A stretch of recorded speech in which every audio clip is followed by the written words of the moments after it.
Welcome back to episode 25. 25. Hey, big 25. This is our sports podcast on the Offside Show. We've got the team here, Eliota, Tama, and Junior, and myself, Danny. Thank you guys for tuning in. We've had some interesting conversations over the past couple of weeks. We're here to celebrate, well, it is our sports podcast, but we're here to celebrate the Samoans that cracked it in the state of origin, who earned their position, well-deserved. Firstly, I think we talked about this earlier, but who's your team? Queensland. Say it again. Queensland, bro. Is that all of us? I don't think the boys, you guys Queensland supporters or New South Wales? For Islander? That's, yeah, true. True. Does that work? Queensland, but yeah, I love it when the Samoans in New South Wales do well. Yeah. It's we talked about this off camera, but just, you know, the world knows 50% NRL is Pacific Islanders. But to see as many Samoans, Tongans in this game, like what does that say to you, like in kind of current times and what that means for the game? Oh, I think it's great. I think it's great for the Samoan players, the Pacific players as well. Them and their families. It's a lot of money playing State of Origin. Yeah. And but I know they had that big issue where they were discussing whether or not the State of Origin players should be only players who make themselves available for Australia and not include players who play for Samoa and play for Queensland. But the counter argument for that was that if we take out those players, then it's not going to be a game of the best players. Facts. Yeah, which is why they were like, nah, you have to pick these Samoan Tongan players. Yeah. Otherwise, it's going to be some sort of second tier game, you know, if you don't have the best players available to play. Yep. So it's awesome that the Samoan and Pacific players are picked in the State of Origin, despite the fact that they pledge their allegiance to Samoa and Tonga. Because it's a representation of how good they are and how good the standard of Pacific Island rugby league is, as well as the big money that they get from these test matches, from these Origin games. It's awesome, man.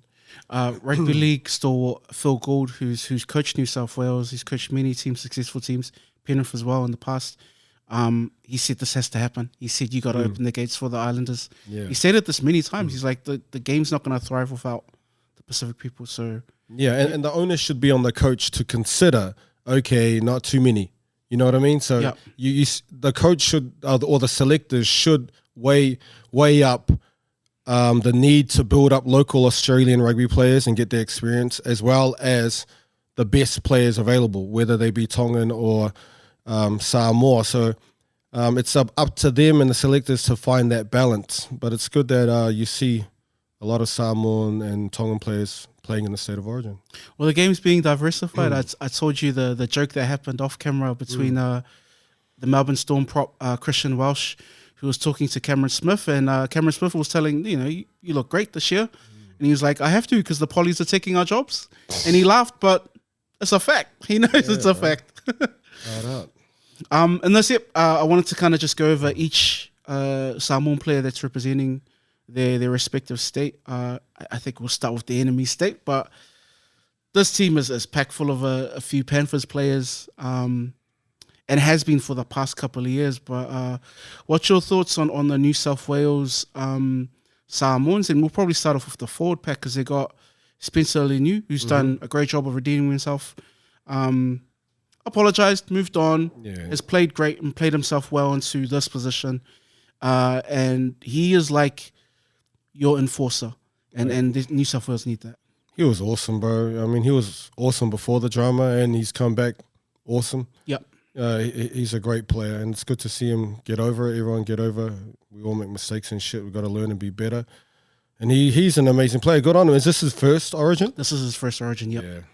Oh, that's good. But there's a lot of good. Yeah. No, he's awesome. He's a throwback, like, because we grew up on old Origin in the 90s, right? Yeah. And we saw how rough and tough that was. He's that dude. Yeah, he's that up the nuts dude. Yeah, the psycho type player. Yeah. Yeah. No, good for him. Payne Haas is another one who has been prominent. Basically, the world's best prop for the past couple of years.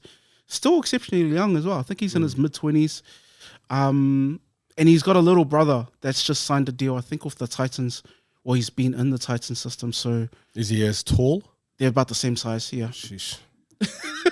Bro, he's an amazing player. And he just looks like a hard worker. You can tell he trains hard because of what he does on the field. And what you do on the field is sort of like a microcosm. It's like you're just carrying out your habit. And the amount of hit-ups he does, you know, the way he plays, he's just such a hard worker. And so you know he works hard off the field. And it's good to see a massive Samoan player, big in size, who's working really hard on this game, man. And he's worth all the money. He's getting a lot too, eh? He's getting millions, bro. Yeah, bro. And the thing is, like, the modern day props for rugby league back in the day was like, you'd be subbed off 20 minutes in. Yeah, he's so fit. This guy plays 80 minutes, man. Yeah, bro. I want to tell you a story because Yeah. I did an interview. I did an interview with Anthony Milford, I think 2017, 2018. Anthony Milford, who's the half for Toa Samoa. And so he took me to the Brisbane facility. And he was showing me around like their gym, fancy gym, Australian, of course, got money. It's the Brisbane Broncos. And we walk into their gym and we walk past like some wrestling mats, which is kind of like the new thing a lot of rugby teams are doing now, is a lot of wrestling. And I look at it, and because I'm a fan of MMA, and I'm like, who's the top dog on the mats? And then he was like, oh yeah, it's some of the older guys. Because this is the time when they had Matt Gillette, Sam Thaiday, Corey Parker, so some of the OG Brisbane boys. And then he was just like, and then he stopped and he was like, kind of looked around and he was like, but there's this kid that's just come on. He's like 16, 17. His name's Payne Haas. Bro, he ragdolls everyone. Yeah. I'm like, what? And he's like, bro, he's only a kid and he's throwing around Sam Thaiday and that. And he wasn't supposed to tell, I shouldn't be saying that, but that speaks to the ability that he's had for a long time. Yes. And now he's harnessed it into what he's doing at professional level. Yeah, I saw his high school clips. Hey, you see it online, and he's just running through little kids. But a lot of the Pacific dudes at high school are big, just simply out of maturing earlier. And so it doesn't usually translate to the professionals. And so to have him actually translate, and not just that, but work hard. And that's where a lot of big players are not hard workers, because they've grown up relying on their size. And so for him to the way he plays is that he's an 80-minute player, and you don't expect that from someone that big, that strong, doing that kind of work. Yeah. And I'm not surprised with that. And it's just, man, and he's such a smart player. Like, everything's intentional when he runs. Like the way how quickly he plays the ball. Yes. He doesn't throw 50-50s as much. Like he's quite deliberate with everything he does. Which that's a fitness thing, eh? Like you can't make those decisions if you're not fit. Yeah, and he hardly makes a mistake. Yeah. You know? No, yeah. He is a great player. Move to our halves, and he's one of my favorite players just because of his attitude and because he's proud of who he is, and he shows it the way he plays. And a lot of Australians, they didn't want him to play in the house, but it's Jerome Luai. Oh, yeah. And how can you deny him? Because the narrative for a long time was he's nothing without Nathan Cleary. Yeah. Nathan Cleary's been out for a month now, and this guy's kicking ass in the 7th position. But your thoughts on the Oos? Oh, no, he's awesome, and I like his attitude. You know, when he did that wedding, and he was drunk, and, you know. What were your thoughts on that? You know, while he was drunk, and he's young. You want to say something? Ola pisa. Yeah. Awole. Yeah. Ole pisi. Gosh. And then he made a T-shirt selling that. Yeah. You know? Smart. So I like that. I like how this generation will like publicly mess up, and then they will sell that mistake. You know what I mean? So instead of trying to run from it. Yeah. And I love his attitude, man. He's so Samoan in many ways, man, like not giving a fuck. You see him dance all over the place, you know, and that's why Penrith are really good. Like, you know, we talk about the Warriors, they got really good structure, but it's the non-structural stuff. It's the off-the-cuff stuff, and bro, he's amazing. He's very quick. Left foot is so valuable, man. And good on him. He's awesome, bro. I just love his attitude, family man. He signed on for millions for West Tigers next year, but just the way like Penrith, they belted. I forgot the team, but 40-0, I think was the score. Yeah, against the number one team. That's right. Yes, Sharks are or number Sharks. one. That's right. And it was That's going to right. be, there's going to be a mean matchup. Oh, it's pretty even. Yeah. It was like 24-0 at half time. Yeah. What the fuck? He's awesome. I remember that wedding, the Brian To'o's wedding. I was watching it. We had a call ngati, so it was like on a Sunday, and you know how they streamed the whole thing live. Yeah. And so we were watching it with our family. We kind of sat there watching it, like cool. Went to a speech, and you just seen all the elders. They were like, Oh, it was so cringy. It's like, oh. But to your point, Yeah. I feel like that situation would have like crumbled a lot of Samoan people. But him and Brian kind of just changed. Like, we made a mistake. Apologies, Yes. and they moved on. Yeah. That's how close they are. And that's why this team is special, man. I mean, that's why I started following Penrith, was the Samoans in it. And it's those two who are behind the culture with Stephen Crichton at the start. You know, you see them with the boombox. Yeah. You see them after the game and how they're making jokes while someone's getting interviewed. And then you see them like... But then you see them play. Yeah, you see them play awesome, but Yeah. like the way they hug their teammates and the way they forgive each other, like that wedding, like you said, could have, that's it. I don't want to talk to you. You ruined my wedding. Like, didn't he say the N word as well in that wedding? Yo, that's my N. Yeah, I think so. Yeah. So it could have like derailed friendships, but they're man. solid. Yeah, they're just so deep, man. And bro, man, they got chemistry. Chemistry's a big thing, bro. People underestimate that. Yeah, he's gonna go well with Nico Hines, who's the Sharks other half who got pinged on the weekend. Yeah, don't know about that, dude. Yeah, Jerome will carry him. I mean, Jerome did amazing things for Toa Samoa, when all the halves went down, right? So he did great there. So we look forward to that collision. Let's move to our midfield now. We got Steve Crichton and Su'ali'i, which is an interesting one because, again, Su'ali'i, a lot of the Aussie pundits have been against this picking purely for the fact that he's going to rugby next year. But he's amazing, and Stephen has been for a long time as well. But your thoughts on the centre combos being a centre yourself, Wolves? Yeah, big. I didn't realize that you were telling me that Stephen Crichton's 6'4" and Su'ali'i's probably 6'4" as well, right? It's about 6'4", 6'5". Gosh, man. I like I was saying before, I played against and with some league centers, Shontaine Hape, Shiv Walker, 6'3", 6'4", bro. They're hard to contain, man. Yeah. And they're skillful. So, man, they got some good size in that back line. And those players, especially Su'ali'i's got good feet, good speed. It's a mean backline they've got, man. The attitude around him not deserving of this because he's going to another sport next year, what does that sound like to you, bro? Ugh, same colonial bullshit, man. Just, that's good that the coach picked him. Like, who is the best right now? Who's the best player? That's all that matters. The game is not next week, the week after. So you're picking who's the best now, not who's going to play next year. So That's a good point. A good coach will always pick the best available players right now, especially for State of Origin. Because, there's going to be a new player next year. There's heaps of good players in the NRL. You can fill that spot. Like, no one is irreplaceable. Or unreplaceable? Yeah. Irreplaceable. But, yeah. So, no, he's deserved it. If he goes, he goes. So many rugby league players have gone in the past. The game doesn't stop. A new star comes through. So, I think they would like to keep these stars. They leave, but another star will fill his shoes, as always happens. And good on him for taking that money, man. You're only young once.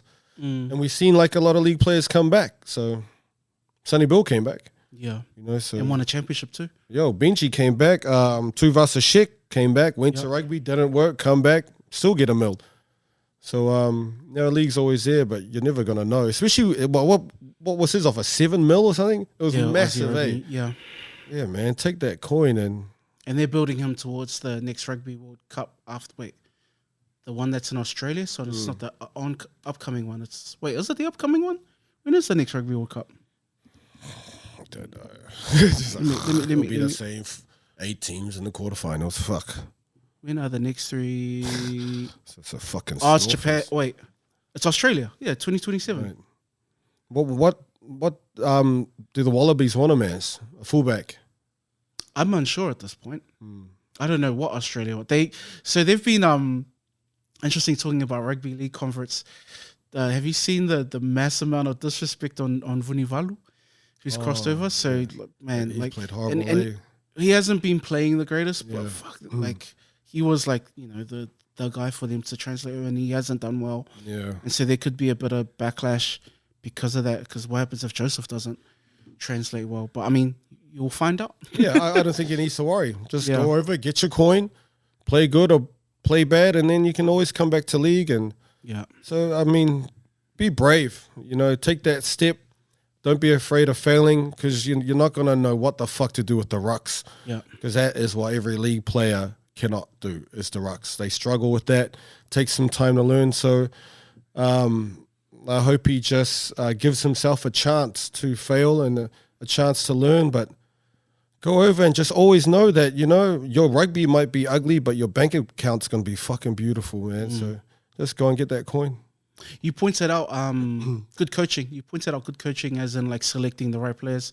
Coaches Michael Maguire, who used to coach the Kiwis, who did a great job on tour Samoa last year. So yeah, he's doing the right thing. Oh, okay. Yeah. So he's coaching the Blues. He's coaching the Blues. Yeah. Yeah. And he was the Tour Samoa coach. No, he was the Kiwis coach. Oh, the Kiwis coach. For the past couple of seasons. So he's the Kiwis coach of last year where they When they won destroyed 30-0. Yeah. Oh, and they right. destroyed Australia and Tour Why Samoa. have they got a Kiwi coach? Is he Australian? He's Australian, yeah. And that's a great question. Why don't they have a Kiwi coach? I don't know who the Kiwi coach is now. Wait, I think it's... I should get my facts right here. Kiwi coach. Oh, no. Oh, well, that's cool. Well, we'll figure that out after the fact. Moving to the wing, popular character, one of the most popular characters in the NRL, but also, I think more than anything else, one of the best players on the planet, Brian To'o. This guy's a beast, bro. Yeah, he's just so good in many ways, in many dimensions. Yeah. He's a character. He's like the soul of the Penrith Panthers. Just you see him, how all the players love him. They laugh, whether Palangi or Pacific. He's so good. He's short. He's not quick. I mean, he's not super quick. He's not that winger quick. He's kind of like a Jason Robinson, if you're like a throwback Slower to than him. Jason Robinson was quick, bro. Oh, true? Yeah, You reckon? he was quick. He was super quick. But To'o was amazing, bro. Yeah. Just so smart in the way he runs. So many tackles beaten, yards, hard worker, cracks 100 every game. Yeah, he's always like his average. I'm not check his stats for his average yardage, but See, the role of the winger is completely different than what it was 5-10 years ago. Now, the wingers probably do the most hit-ups now. Like, at the start of every set, they're using all the backs to hit up. Yeah. And but whereas 5-10 years ago, man, the wingers were just out there, hit up maybe regularly, not regularly, just once in a while, but they were finishers. Now the wingers are working really hard, and you're looking for wingers who can carry. Yeah. And he's not a big body too, but you see the fearlessness in his runs. Yeah. His stats are 200 meters a game. Fuck. That's hard working 200 meters. You see league, bro. It is a fucking brutal game. Yeah. And you're doing 200 meters every game. That's not 200 meters like just running 200 meters. That's running through people. Massive men. Yeah. And then pretty much in a straight line, and there's like 4-on-1 all the time. And he's a small player in, like, I guess the traditional rugby sense. But you talked earlier about Stephen Crichton being big. That's kind of the normal size of centers. That was like 6'2" to 6'4". Yes. So he's up against those guys. Another stat, 70 tries from 104 games. 70 tries from 100. That's almost 1-to-1. Right. Well, playing in the Penrith system helps, though. Yeah. Of course. But he's awesome, man. And him and Luai and all the players who played in the Tour Samoa as well. I think every Samoan has a soft spot for them. So although you might have your Queensland support, you see these other guys who wore the blue, a different blue, at the last World Cup, and you always front up for Samoa for fucking piss ass money, like literally maybe getting $1 or $2 grand when they could be getting 30 grand playing for Australia. Yeah. So although we might support our Queensland, like Nah, no one's got anything bad to say about them. I think from don't quote me on this, anyone online, but I remember an article I read where the average, if you crack state of origin, that's an instant 70K per game. I'm not surprised because the whole of Australia, Advertising on that, even the other states, you know, there's more than just Queensland. But like, what the fuck is our obsession with it? Like, there's so many Polynesians or Pacific people who are not even from those states. Should we talk about that? Let's go there because we finished with the New South Wales guys, right? But it's not even us. It's not just us because I was in Papua New Guinea when State of Origin was on, and I remember they had news like a dude died over the match, got killed over it. Yeah, and they are fully in the State of Origin, like they're in it. It's massive. Is it a sense of, is it tribalism? Is that what? That's what it is. Yeah, I think it's tribalism. What the fuck is tribalism? As in, like, your tribe, that's your tribe. Cool. It's like gang warfare. Yeah, pick your color. We're not even from like. I know, but it's the same as going like for me because I remember like people online all goes like, "Why are you so hard on State of Origin?" I'm like, "Well, do you support LA Lakers? Will you ride for them in the NBA playoffs?" And then what do you do when someone goes no? Oh, that's a great point. I know why I support it because you know, like we're products of our parents, and my dad was like you couldn't sleep, bro. He fucking screamed, "Rah! Ah!" And then you know when you're young, you just join in and shit. I think that's an interesting thing. It's part of the history of the fabric of Australia, with their history, and given league, it's also part of New Zealand's history too. By virtue of league. Yeah. And I think that tie-in, it's just something that people have latched onto. And then obviously the brand behind it, you know, all your favorite players that are in those, that play in those teams, maybe by virtue of those players, you end up supporting. Yeah, I think there's something that's kind of...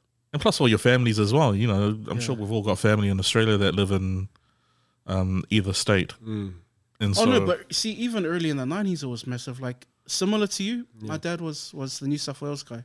And then my siblings were all like, "Oh, we're going to choose Queensland because that's Dad's favorite team." And so, you know what I mean? Like, but that's what it was. Like, that's where it came from. Yeah. Like, we weren't fans of rugby league as kids growing up. My brothers were, but I wasn't. It was just by virtue of my dad saying, like, this is the biggest game of the year. It's New South Wales or nothing. I didn't even know what the fuck a Queensland was or a New South Wales was. Cane Toads. Yeah, it's just, Dad was always fucking... I just associate it with smoking. There's Winfield cigarettes. That Oh, they used to have. Tina Turner. Yeah. Rest in peace, Tina Turner. That's all I associate. Cup. Yeah, that's all I associate league with because That's right. I remember Dad watching it. So Wait, so is your dad a big league fan? he watched. Well, according to the VHS tapes, he used to record a lot of those matches. Yeah. So now I'm discovering them at home, Yeah. and all I'm seeing on there is like the Winfield ads. And, Which team? Canberra. yeah. Yeah. Milk. Mal They Melinda. had the milk over here. Canberra and Manly. Oh, Manly. Matthew Ridge and Lions. Oh, back yeah. in. Cliffy Lions, damn. Yeah. Oh, yeah. There's a thing also, like, I don't know if it was the same at all your schools, but like when State of Origin kicks in, like in Auckland High School, like we used to do the run it straight thing. So you pick your side and we just run it straight into each other. I don't know if it was a Mags thing, but it was like, oh, okay, it's the Queensland versus New South Wales this weekend. But that was like a thing, and I don't know if it happened at your guys' high school. Nah, not in the school we at. We don't have that pride. No? Yeah. Nah. It's only like, because you went to, do I name drop your school? Name drop my school. Yeah. Mags. Okay, so because it was the boys' school, that's what you call brotherhood school. So Yeah. I get that. Yeah. But where we went to, we don't have that sense of pride. We get run over. Where'd you go to? Name drop it. Yeah, drop that. We went to Linfield. So we're just around the corner. So we're not like Avondale. We're Avondale. Right. Yeah, so we're quite kind of. Well, we just Humbly. mind our own business, really. Not like the Yeah. Mags guys. Eh? Mags guys are humble. With their blue lion. The fuck a blue lion. You don't want to see doesn't- my tattoo? Blue lions don't exist anywhere. Shit. Yes, in Mount Albert. Fantasy school. Try to copy off the grammar line. Eh? But yeah. Why is it? Why is it so popular? Why is it like? I don't know, but to be honest, like we see a lot of clips of families that are divided, like Queensland and New South Wales, but it's always in good fun. I don't see the bad side of the division. It's always like, we won, and but it's when you get carried away and kill people. I think it's just a good chance for people to get together. Yeah, bro. And just celebrate. You pick a side, unless you just don't be violent about it. But What? have fun. A good place to get together to get drunk. Here's that too. Is that mean, we weren't getting drunk at high school, but sorry, Linfield. No, it's a weekday. I never got drunk watching. I never got drunk watching it because it's a weekday. Even more excuse to drink. It's on. It's always interesting. Like it is one of those things. I don't know if it's gotten.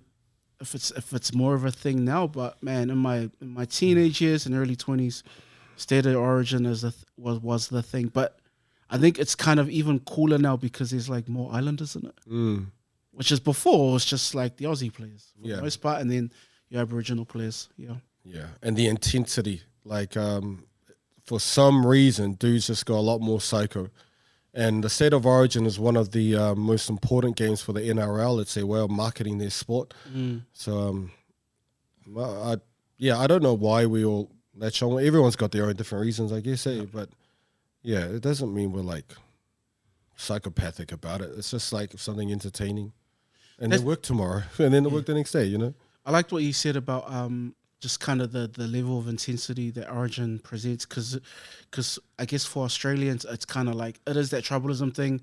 I'm going to be at my ultimate best, but there's a pedestal that's put on it, like there's a spotlight in saying like, this is the most important game, even though like the test jersey should be, but for a lot of Australians, like State of Origin is. Yeah. This is way more, like the whole country shuts down. Like, they got like the, the Prime Minister up on the Sydney Harbour Bridge putting up the flags. You know what I mean? Like, it's everything. It's a massive marketing push for the NRL, but I love the intensity that the players have, the pride that they have. Bro, for that coin, fuck. Yeah, true. That's a good point. Yeah. Let's move to the Queensland team and the Usos in the Queensland team, and we'll start off with the two forwards there and they take up the second row positions. It's Jeremiah Nanai and Jaden Su'a. Dragons, Jaden Su'a, and Cowboys for Nanai. Su'a he is originally from New Zealand, so I was always surprised that he didn't get picked, but happy that he's got a position in this team. He's played for Toa Samoa in the past as well. And kind of like the hitman that you need in this game. But we talked off camera the surprise, non-selection of David Fafita. Yeah, I would have went with Fafita. To be honest, I don't know much about Su'a. Yeah, but good on him. Good on him. It's a good payday. It's a good chance, opportunity for exposure to be seen, and good on him. And the night, yeah, he was awesome last year. You were telling me that there's some critics this year, but I'm pretty sure he'll step up. I think it's just around his because second row is typically a position that's kind of, you graft and you do a lot of tackling, but he's more renowned for his attacking ability. But Jeremiah reminds me a lot of like your athletic kind of back rowers like Feleti Mateo or Sione Famuina, but in the sense that you can speak to this more than me because you've played on the pro field, but there's something about his field awareness. I don't know if that's a thing, but he always ends up in the right position. The ball's in the sky, he gets it, he offloads, and it's like wherever the ball is, he is. Yeah, no, he's brilliant. He's a big time player, man. And that is a skill in itself, man. Anticipation, seeing the future, shot making, like his ability to be at the right place at the right time, and he's dangerous, man. Yeah. And it's if I'm picking a team, bro, I want the 13 most dangerous players on the field. So, right. I mean, that's a good point. is there any players that had that kind of freakish ability? Like, if I could say like who my favorite player is that had the best field awareness, everyone will talk about his offloading skills, but for me it was Ali Lauiti's field awareness, because he was just like, he would do things and you would like, what? Like your initial thinking would be, that's a stupid pass, but then it leads to a try. Or he's just in all these awkward places that you wouldn't expect a big body to be, like in this, like right next to the wing, and he's scoring tries, but he's just there. He should have been a superstar, bro. I don't know what happened, but yeah, he's probably the most gifted player of that generation. He's just unbelievable. He was actually playing rugby, Otahu first 15, playing second 5. I saw second him. 5? He was playing second 5 outside Ai'i. What? It was Rennes. That was the 10 and 12? It was 10 and 12, and they beat Kelsen. Kelsen were killing everybody 2017 maybe? No, sorry. Oh, yeah. Sorry, 1997, sorry. 1997, yeah. 1997, I remember. I think it was 97. Old boys. Yeah. Shit. Was that 10th year 7? No, they were of age. They were coming through, and they had a great team. But I remember going to Eden Park, watching their game, and Ali was just killing it, man. Yeah. And Rennes being the high school superstar that he was. He's the man, bro. Yeah. he was the man at high school. You know, he like kicked this drop goal to win. He's running, doing all of this. And, you know, at high school, you're like, holy shit. Like, dude was talking shit at high school, you know? Yeah. And with Ali there, he had a massive 12. And I talk to Ali about it all the time, man. Always tell him, bro, I remember seeing you. Even now when I see him down at the gym. But Ali for the Warriors, man, oh, man. He'll do these, like, the 50-50 passes, right? It says he'll just throw the ball like that, and he's, like, looking that way. Yeah. And then it cuts out 2 people, and it ends up in the hands of Francis Millie, and you're like, how do you think like that? He's one of those dudes where they're not 50-50. It's more like 80-20. It's his natural ability? Yeah, I'll just call him an 80-20 dude. Like, for us, that's a risk. But for him, man, like, he did all that in the first 15 season that I followed in 97. Like, that was just him. He reminds, like, the way that he played, he looks like a good baller, like a basketball player, just the way he moves. I don't know if he played. That's where I see him a lot, is playing ball. Oh, okay, well, there you go. But yeah, Jeremiah and I reminds me like a lot of that kind of, it comes from that ilk. Yeah. He just has that kind of awareness. And sort of for me is just like Origin needs your hitman. He's a hitman. Oh, okay. Let's move to our backs. Hamiso Fidau, Tabua Fidau, sorry. Who played 1 test for Tour Samoa. I believe his dad's Samoan. And correct me if I'm wrong, guys, on YouTube, but I think his dad was a Lasalian, a De La Salle old boy from back in the days. And I believe his mother is Thursday Islander or Aboriginal. But correct me if I'm wrong, please. But this guy is amazing, bro. Yeah. Yeah, that's our cover for the YouTube. He's so good, man. The counter-attacking ability of this guy is always scary when you're a player, right? Yeah, and the support play, bro. Yeah, like he runs great support lines. You have to get a line up on D. You know, we're watching the Warriors game in the weekend, and like I was saying, like every time he touched the ball, you're like, he tackled. Yeah, they tackled him. He's just one of those players, man. I don't want to use the term freak. He's like Steve Renoff, bro. He just there you go. Bro, just that half a gap, bro, and he's gone. And he's like jogging, and then it looks like you're gonna gain him, and then he turns it on, and what a wonderful player, man. Another player that had that ability where you just like every time you touched the ball and you were just worried was Greg Inglis. Another one is Benny Barber as well, but Greg Inglis was like... Greg Inglis is arguably the GOAT in rugby league. To me, he's the GOAT. Yeah. To me, he's the GOAT. Wow. Unbelievable, man. Yeah. 6'4", freaking freakish skills. Yeah. But just... and he could hit. He smashed forwards too. But let's move to our wing. Actually, no, let's go back and think about his positioning at centre versus traditional position at fullback. What's your thoughts around that? Because Reece Walsh is amazing. I think it's the same thing with New South Wales with putting Suoli'i at centre. I think the goal here is to get as many of the good players on the field as possible. Yep. Okay, so that's why they put fullbacks or wingers in the centres and then had the wingers as well. Like the fastest people are usually the wingers. If you can fit some more wingers in the centres, you know, who have skills to hold up, you know, they can hold hold their own in the centres, and why not? So you got players who can score length of the field tries everywhere, because you never know where half a gap opens up. And this is something where modern day midfielders need to be in terms of speed in rugby. Like, I would now pick a 12 who can score length of the field tries, a 13, even a 10. Like, speed is everything, man. And if you got these players, what's the point in having him on the bench? Like, we saw what he did last year. Yeah. Like, he literally got like half a gap on the outside. I think it was of Aotearoa, wasn't it? He ran around. Yeah. You know, why would you keep that on the bench? You know, if you got these players who can score length of the field tries and given half an opportunity, and their downside is not really that much of a downside, so why not play it? Like, maybe he won't have some spectacular offloads that a genuine centre might, but it won't be that much of a loss. So I think it's just a matter of trying to fit on as many of your game breakers on the field as possible. And that's what they've clearly gone for is, you know, there's not so much a specialist centre. There's one specialist centre in Crichton. Who's the other centre for the Queensland team? They've got, let me find that. Should know this, but we've been talking all about Samoans.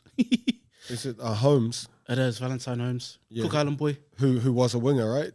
He's a fullback. All right. Yeah, Speed this team's as well. just stacked full of fullbacks. So yeah, exactly. the other Stacked full player of that's speed. not there is Kalen Bonga, who's like Maori. Geez. Yeah, he's amazing. Yeah, no, that's I think what they've done is they've just stacked the teams of the most amount of you know, those players who can just break game the game. breakers, game breakers. It makes it more exciting as well. Like, it's And just based off that, like speed, right? You got Murray Taulangi on the wing, who's a phenomenal finisher, great defender, good coverage. He gets like, he's a great scrambling back. But he's an interesting. His whole situation's interesting because this is a guy that represented Australia at the World Cup. Yes. Got FOMO and was like, you know what, I want to play for Toa Samoa. Played Toa Samoa last year. Yeah. Hey, it didn't go the way that he wanted, but is playing Queensland now, which is kind of cool that he's had this flexibility to go and experience those lives. Yeah, I think it's great. I love some people like, them bouncing from Toa Samoa to Australia and back to Toa Samoa, it belittles the game. I don't think it does, man. The onus is on the coach to take that into account. Yeah. You know, the coach should be weighing up all that transition, how that looks, how that is perceived for the look of his team or her team. You know, if you're picking players who are bouncing, then that's your fault. You know what I mean? So I think it's great that these players can go to Samoa or go to Australia and experience and share intellectual property and add to their resume. Like, good on them. It's not their job to unpick themselves and to limit themselves. So that's really cool that they're doing that. But at the end of the day, no matter how good your outsides are or your centers are, it all depends on what ball you get from your playmakers. So I think Munster's not playing in this game. No, they've for whatever got reason. So they've got Dearden. Tom Dearden. So yeah. Yeah, we'll see what that looks like. But let's go Queensland. The game kicks off in a fortnight from now. We also wanted to touch base on a post that was made. We're sticking with rugby league, but it's from the big doko, John Hopoate. And if you go to... Huh? Hold it up. Bloodline. But he posted this really cool post about his kids. And this is actually really unique, but it's not foreign for a lot of Pacific families to have this amount of kids. But to have them in the NRL at high-level footy is really amazing. So kudos to John and his wife and the kids themselves. But in his post, if you go to Facebook, his page is public for everyone so you can see it. He's not scared. But he goes, kid number 8 ready to debut. That's 5 now, who have played NRL, NRLW. Smacks work. LOL. These kids knew to don't waste my time coming to watch you because I've got too many kids to watch. If you were hopeless and you got the whistle after the game, don't worry about your team huddle. You coming to the car to get your own personal huddle for wasting my time. Hashtag Smacks must work. Hashtag, cause 5 have made it now. Hashtag finger. He's got the finger. Oh, did he? Yeah, hashtag finger. The little brown finger. Oh, that's the other dude. Yeah, it switched. No, all good, all good. But yeah, like, firstly, that's amazing. To have 5 of your kids play top league is incredible. And they're all quality players. And he's also got one in the NRLW, which is special as well. But the sentiments of the post, take it away, Floor. Do Smacks work. Nah, congratulations. Like, to have your children, plural, to reach the top echelon in any professional sport, man. That's awesome, because that is not a one-day thing. That is not even a 1 week thing. That is every single day of every single year. You know, every morning, every afternoon, every food you eat, it's so hard being a parent. You know, you got to be consistent in your work ethic, your love, your treatment, and that's awesome. Yeah, like you said, congrats to that whole family for that. But I see a lot of people talking about the smack issue, and yeah, take it away. Back at you. Oh, you want me to run? Well, I mean, hey, it works. I think before we kind of jump deep into that, it just popped up in my head. The type of person that Hopoate was a league player. Now, yes, there's the finger thing, but he was an incredible player himself. Like, when he played for Manly, like, he was. When I used to watch the Warriors play against them, and Hopoate was playing, I'm like, oh, fuck, we have to deal with this guy, because his dummy half runs were incredible. He was like one of the predecessors of that dummy half run, pick up extra 20 meters for the forwards. Had a great career. Yeah, had a great career. He competed as a professional boxer, won the Australian heavyweight championship as well, and has massively contributed to the MMT team as well, being a support function for those guys as well. So he's done a lot of great things for the Pacific game. And if smacking works, this guy's old school. Does it work? Were you guys smacked? Share the trauma. Share it. Share the trauma? Is this therapy? I mean, as long as it's not smack in the head, that's what matters, man. There's you go. Sorry. Yeah, so everyone some people have different ways of discipline. But how can you control someone who goes beyond that? Disrespect. How can you control someone who's still continuing to disrespect? What do? You put it in the corner? Time out in the corner. Yeah, time out. I will ban your device. Yeah. I mean, did it work? I don't know. So everyone's different, really. Yeah, everyone's different. Yeah. I feel like John's hidings were hiding, like proper island hidings. And I have I been smacked? Yeah, but not as bad as my siblings. My siblings got it bad. But when I say bad, the context to that is my dad, and you can tell the difference between abuse and discipline, because you can feel when it's going overboard. If my siblings fucked up, they got fucked up. That's it. And then they learn not to do that fuck up again. That was kind of the rule. Yeah. But I've seen abuse where it's just, wait, you're going a bit too far now. Now your kid's in hospital. And that's happened in some of my cousins and stuff. And like, so you can tell when there's a clear difference, but does smacking work? Like, if it's to create a boundary of respect, yeah, I definitely respected my dad. I definitely respected my siblings too, just through that practice. But yeah. But is fear respect? I don't know. What about you, Uz? Nah, yeah. I got all that shit. But yeah, I was like you. I didn't get it as bad as my cousin. So Right. my dad's brother. Fuck, we must have been about fucking 6 or 7, bro. And it was a full on boom, boom, boom, boom. And Yeah. like, what the fuck? But I just got the belt shit and the belt buckle.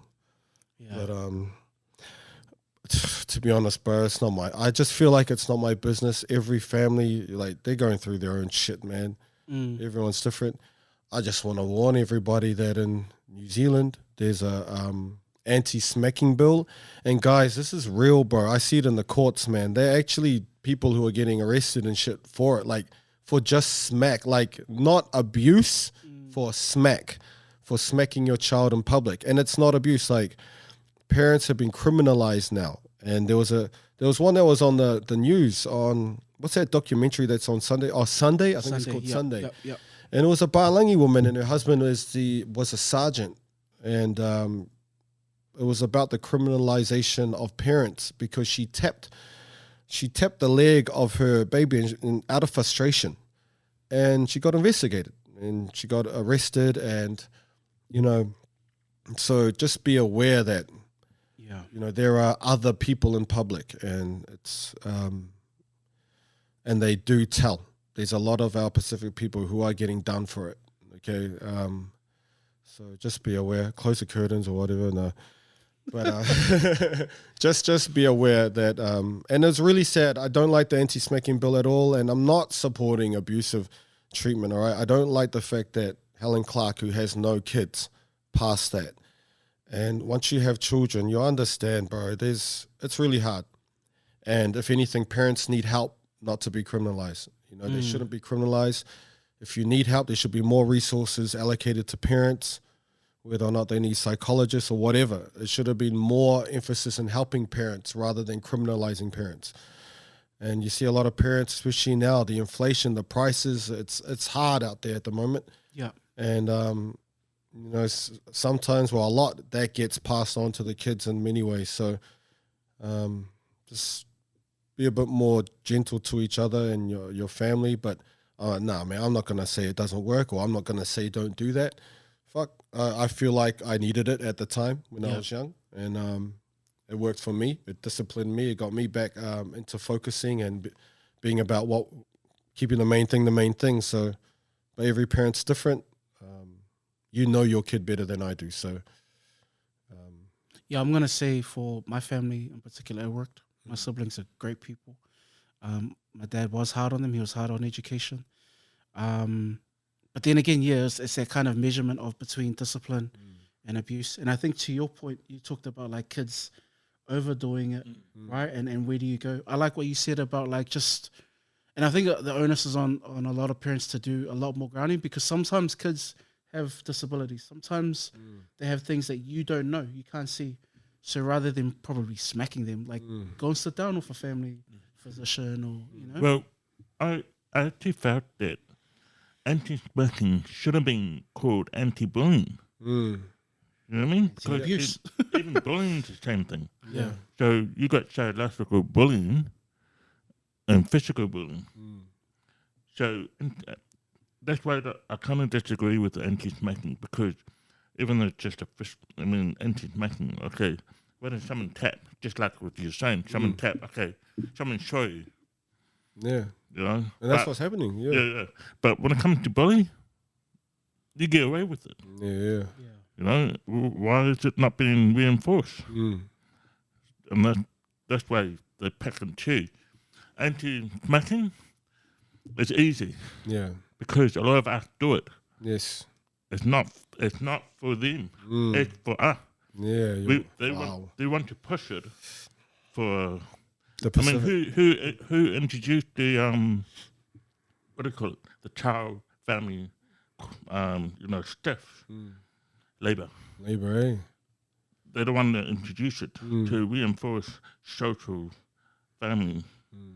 Yeah. So that's another conspiracy theory, but that's a good everything just comes down to anti-smacking, just because a lot of the people out there see us being smacked. They want parents to get in trouble. Yeah. And sometimes we got some people some people is taking advantage of the system. And what happened? Parents got in trouble because little shit. Little shit. Yeah. Go, just smack me, and then go to school. The teacher say, okay, we'll put you aside. Yeah, so true. And then that doesn't allow the parent to have, a say in it. They just say, you smack, not intentional. Yeah. So, That's a massive point, bro. Hard out, bro. Targeting our families, criminalizing our parents because of the way that we discipline. I mean, I see that point, and it's kind of almost used to like ma'ase or shame us. It's just like, oh, you guys are savages. You guys beat your kids. It's like it never really felt that. And I don't. When I look at some of my uncles and aunties that were abusive to their kids, in hindsight, I look at that like that was miseducation on their part. That was a time period where they didn't understand the world, and context to their kids as well. So like, and even when talking to my cousins about that, there's forgiveness there. With a lot of that, it's kind of like this was the time period, this is what it was, but that's not it anymore. And I think in context to sport and in context to John Hopoate, I want to bring it back to what that looks like when you're gearing your kids up for sport. Because this is an issue that's popped up on the rugby pitches for the longest time is the angry parent. And we've seen it. And like, what have you seen also in that space? Just in my experience with my dad, I was scared shit every game. I was scared to make a mistake. And so I felt I was always under pressure, but I felt like that made me a good player. Right. But I was scared shit. I would always check if he's watching, and he goes stand like somewhere dark as well, like look like the fucking Grim Reaper. He'd be like, fuck, like he added to the character, like, and I would be scared. I don't know if it's fear. I'll just be scared to disappoint him, man. Like, and if he said one thing, it was always like something bad. I hardly heard him say well played. Like, It was only if you didn't say anything that I kind of knew I played well. But that sounds about right. Yeah, and my mum's been one of those parents. My mum ran on the field in the first 15 match against St. Kitts, bro. Like St. Kitts, the elite St. Kitts at St. Kitts. And what? Yeah, she ran on the field and caught the fucking. She stopped the game. She ran to the ref. You fucking racist. And it was Taisisa trying to take a kick at goal, bro. It's like. Or was he your first five? No, he was first five for St. Kitts. Yeah, right, he got scholarship from Papatoy, him and his twin. Yeah.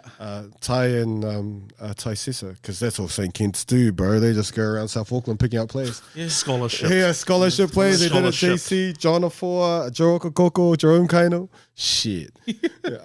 Anyway, but yeah. And elites, yeah, I've seen the parents. Yeah. I've seen the parents. Good or bad? Like, is that like you said that it's somewhat made you kind of play better? Yeah. But I'm looking at John's kids. I'm like, I don't know them. I don't know if there's any resentment, but they look happy playing professional footy. I don't know, but when you're a child, there's some things that you don't know are fucked up. You have no idea because you were raised in it, and you think it's normal until you grow up and realize, fuck, they're breaking the law the whole time. Or shit, you mean other people aren't raised like that? So yeah. When I was in it, it's a lot of pressure. But now when I'm with my kids and they do their sport, I just want them to enjoy it.